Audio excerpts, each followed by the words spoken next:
Introducción a la histología del sistema endocrino. Como bien sabemos, la histología es la ciencia que se encarga de estudiar los tejidos del organismo.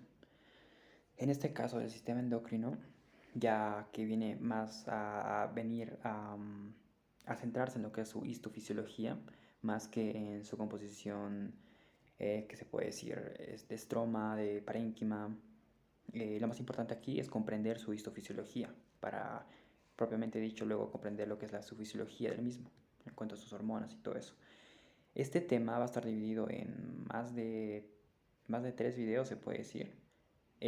Ahora voy a comenzar con lo que va a corresponder a su introducción.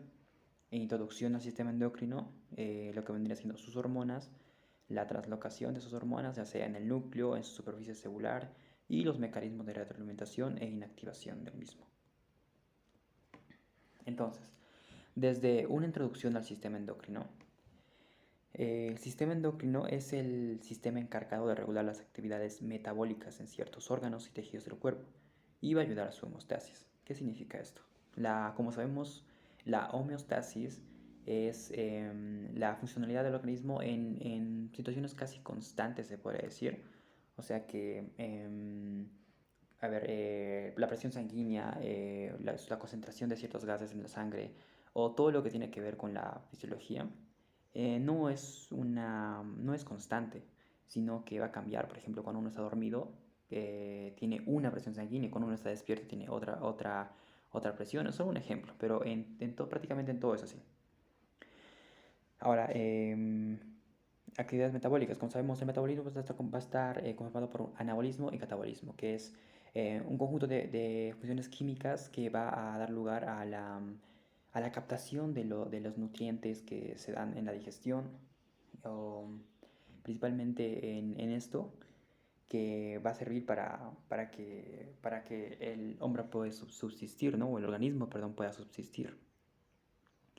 Se ha comparado el sistema endocrino con el sistema nervioso autónomo.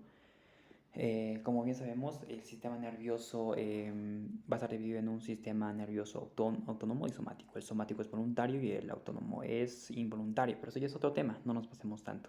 El sistema nervioso autónomo, al ser involuntario, va a estar mediado por neurotransmisores. Como se sabe, el botón sináptico, la sinapsis, todo eso que tiene que ver con fisiología del sistema nervioso, va a ser la vía que se utiliza para poder controlar ciertas funciones del organismo o responder a ciertos estímulos que se dan dentro del organismo. ¿Sí? O bueno, no, la cuestión es que sean de manera inconsciente. Las funciones que son de manera inconsciente, ya sea, mayormente son dentro del organismo, se dan por el sistema nervioso autónomo. Y esto se da en el tiempo de duración, se puede decir que es em, rápido, bastante veloz lo que se da, y la diferencia es que dura muy poco. En cambio, el sistema endocrino es todo lo contrario. Como para hacer énfasis en sus diferencias, el sistema endocrino va a actuar a medida que pasa el estímulo, llega el estímulo, va a tardar un poco, porque su vía es un poco más larga, se podría decir, a diferencia del sistema nervioso, porque en el sistema nervioso llega al receptor, pasa a su segunda neurona, llega al centro de control, luego pasa a su efector y posteriormente al órgano efector, ¿no? En cambio, en el sistema endocrino es muy diferente. Llega el estímulo, pasa al centro de control, del centro de control del centro de control pasa a lo que es la matriz extracelular, de la matriz extracelular va a pasar al torrente sanguíneo, va a pasar los capilares sanguíneos, sinusoidales, y posteriormente va a llegar a su célula diana a través de la circulación mayor. Eso venía siendo un poco de sus diferencias del sistema nervioso autónomo y el sistema nervioso endocrino. Perdón, del sistema endocrino y el sistema nervioso autónomo. Ok. Entonces, como bien dije, el sistema nervioso va a estar mediado por neurotransmisores, el sistema endocrino va a estar mediado por hormonas. ¿Qué va a ser el principal tema de este video? Las hormonas. Estas, como ya dije, van a estar liberadas al torrente sanguíneo de los lechos capilares para luego influir sobre sus células dianas, células blancas, depende qué libro lea. Van a estar situados en sitios lejanos.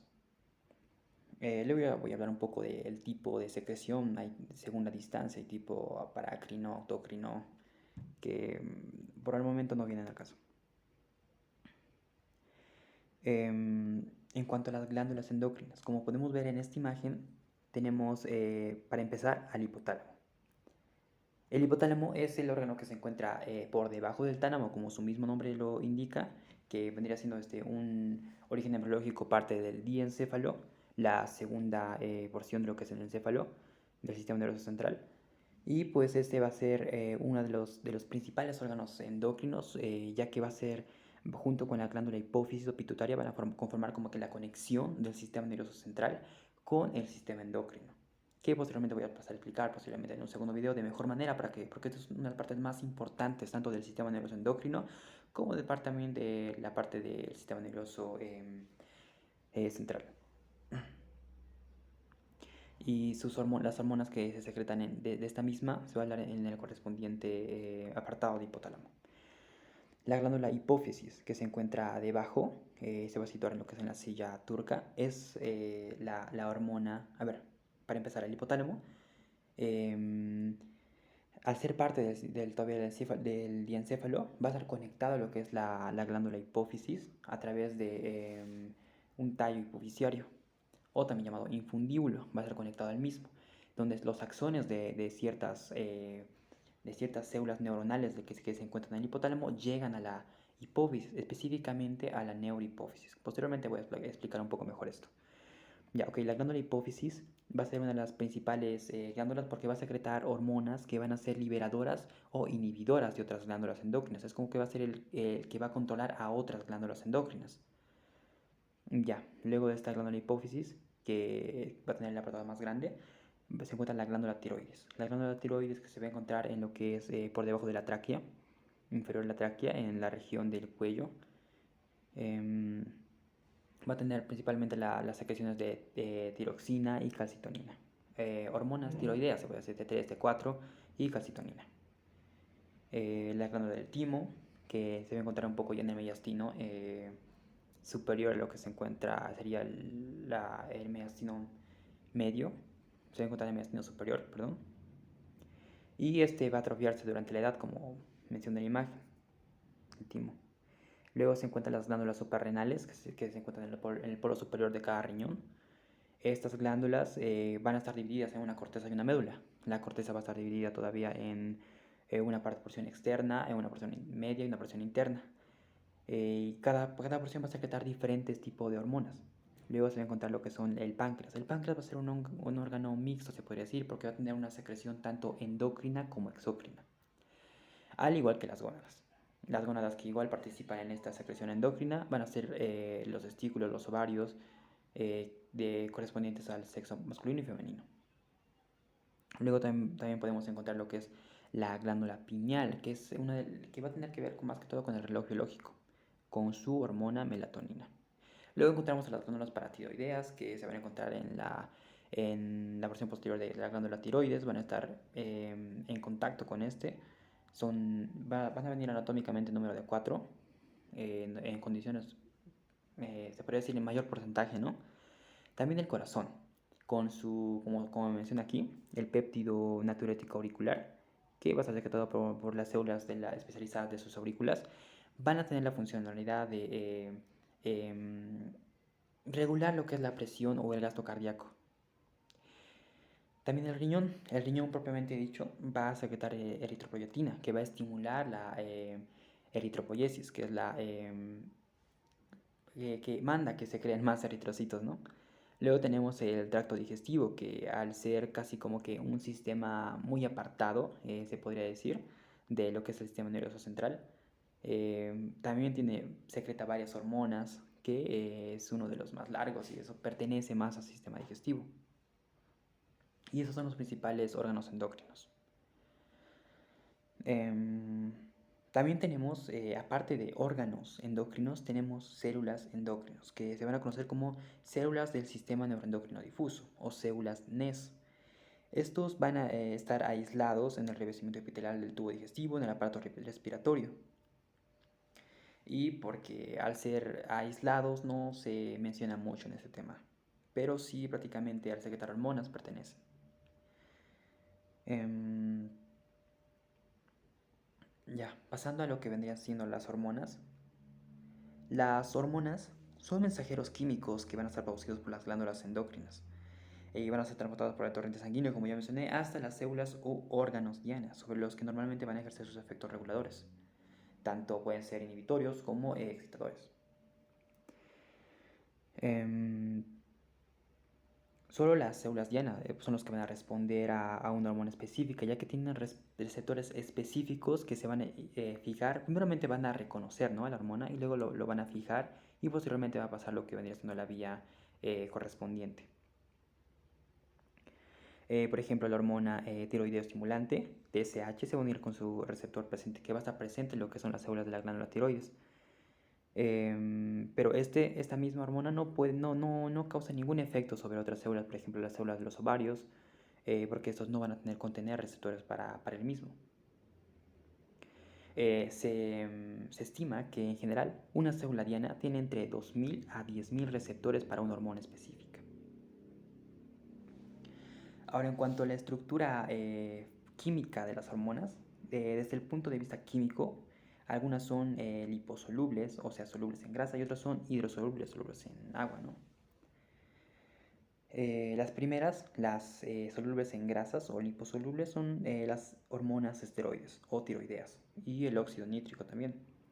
Estas hormonas esteroides se van a formar a partir de colesterol. Las dos hormonas tiroideas T3 y T4 se van a formar luego de la unión de átomos de yodo con el aminoácido tirosina. A diferencia del gas óxido nítrico, este va a funcionar tanto como hormona y como neurotransmisor. Se puede decir que la naturaleza química de una hormona va a determinar su mecanismo de acción, que es lo que posteriormente ahorita voy a explicar. La mayoría de las hormonas van a provocar varios efectos sobre las células diana.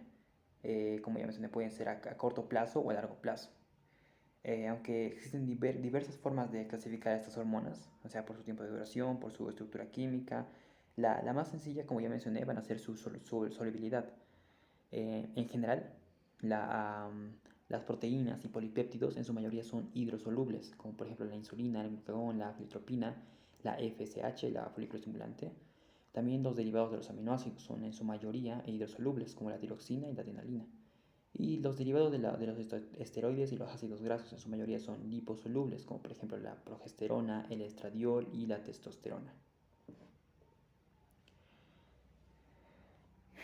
Entonces lo que uno debe memorizarse aquí, debe recordar y debe tenerlo así por cultura general, se podría decir, que las hormonas hidrosolubles se van a originar a partir de aminoácidos. En cambio, las hormonas liposolubles se van a originar a partir de colesterol. ¿Sí? Eso tiene que ser como base general para comprender. Ahora, en general, las hormonas hidrosolubles, las que son solubles en el agua, van a tener sus receptores en la membrana plasmática. En cambio, las hormonas esteroides van a tener su receptor en el citoplasma o en la membrana nuclear. Eso es muy importante a recordar porque normalmente es pregunta de examen. Ahora, en cuanto a los mecanismos de acción de las hormonas, la respuesta a una hormona va a depender tanto de la hormona como de la célula diana. Las diversas células diana van a responder en forma diferente a la misma hormona. Por ejemplo, la insulina va a estimular la síntesis de glucógeno en las células hepáticas, pero también estimula la síntesis de triglicéridos en las células adiposas. Esto para ejercer un efecto, una hormona primero debe anunciar la llegada, ¿no?, en la célula diana mediante su fijación en los receptores. Los receptores de las hormonas liposolubles se van a encontrar dentro de las células dianas, como ya mencioné, y los de las hormonas hidrosolubles van a formar parte de la membrana plasmática de las células. Ok. El primer paso, como ya dije, dividiéndolo en pasos, se puede decir, no sé si tengo una imagen específica para esto. Aquí creo que tengo. Ok. El primer paso, como se puede ver esta esfera rosada, el primer paso va a ser cuando la hormona En este caso va a ser hidrosoluble, se va a fijar sobre su receptor de la membrana plasmática. Una vez que se una a su receptor de la membrana plasmática, va a empezar lo que vendría siendo la señalización celular. Ese es ya un tema muy apartado, un poco complejo, pero no difícil de comprender. Ya la señalización ya es un poco así complejo. Por ejemplo, la más común o lo que más se explica son la cascada de las proteínas G. Entonces cuando llega empieza la señalización celular, la GTPase se separa y AMP cíclico, adenilata ciclasa y posteriormente a secretar enzimas que van a catalizar algunas funciones bioquímicas dentro de la célula. En cambio, lo que vendría siendo las liposolubles van a ingresar a lo que es el citoplasma. ¿Esto por qué? Porque la membrana celular, recordemos que es una bicapa fosfolipídica, lo cual hace que ciertas sustancias de cierto tamaño que son solubles o sea, como al ser compuesto a partir de colesterol, se podría decir, grasa, pasa a través de la membrana plasmática sin pasar a través de un transporte activo, qué sé yo, por proteínas de transporte, ingresa al citoplasma. Y posteriormente se va a unir se puede decir, alguna igual enzima que se encuentra en el citoplasma, o también se puede unir a lo que vendría siendo a la membrana plasmática, digo, perdón, a la membrana del núcleo. De esta manera, el complejo hormona-receptor va a modificar la expresión de ciertos genes. El ARN mensajero que recién va a estar sintetizado va a dirigir la síntesis de estas proteínas específicas sobre los ribosomas. Como sabemos, en el corte y en el palme es la parte más importante para determinar, se podría decir, un ARN mensajero que va a salir al citoplasma, del núcleo citoplasma, ¿no? O sea, a ver, sigamos. En esta imagen, este triángulo que se encuentra aquí, que ingresa al citoplasma, en aquí se une a una enzima, pero aquí se ve que se une al núcleo.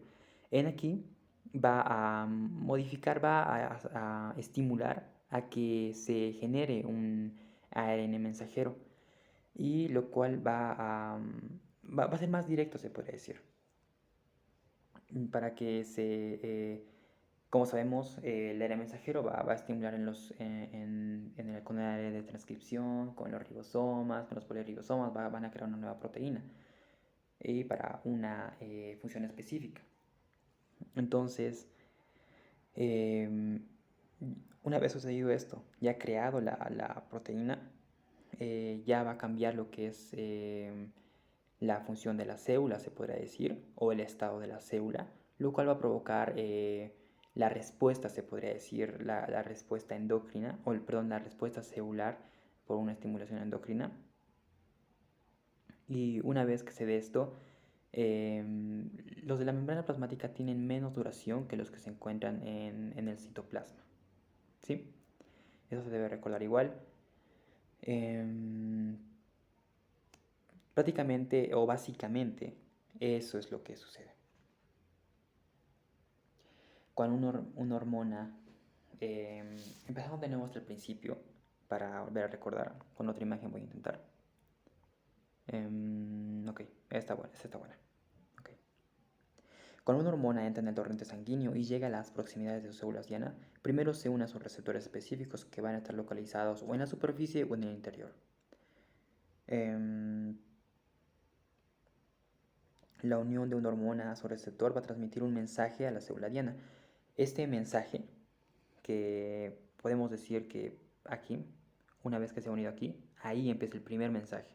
El primer mensajero normalmente es ¿cómo se llama? AMP cíclico. También GMP cíclico, no recuerdo qué más hay. Bueno, sí, son varios. En otro video voy a intentar explicar esto. Una vez que ya se da la primera señal en la célula diana, va a iniciar lo que es la transducción de señales, y de esta manera se va a traducir en una reacción bioquímica intracelular. En este caso es liposoluble porque se entra en el citoplasma. Y como se puede ver aquí, incluso entra al interior del núcleo. Y como se puede ver aquí, igual está está en contacto con el ADN, se podría decir, para crear un ARN mensajero. El ARN mensajero va a salir, obviamente se va a ver el corte y empalme, y luego va a salir el ARN mensajero, va a salir, va a darse lo que es la síntesis de proteína, obviamente con un área de transcripción, con un ribosoma igual, y se va a dar lo que es la respuesta frente a la hormona esteroidea, como ya mencioné. Em, ya. Entrándonos un poco más a lo que son las hormonas que se translocan en el núcleo, estas hormonas, por ejemplo las tiroideas, esteroides, se van a unir a sus receptores citoplasmáticos, como se puede ver en esta precisa imagen. Mm, y prácticamente, volviendo a repetir, porque no se tiene que olvidar esto de que las hormonas esteroideas se unen al ADN próximo a su sitio promotor y va a estimular así la transcripción de estos genes. Pero sin embargo, algunas hormonas esteroideas se van a unir a sus receptores que se encuentran en la membrana plasmática de la célula diana, y de este modo las acciones de la hormona pueden ser mediadas directamente sin transcripción de genes ni síntesis de proteínas. Ni la hormona ni el receptor por sí solos pueden iniciarse la respuesta de la célula diana.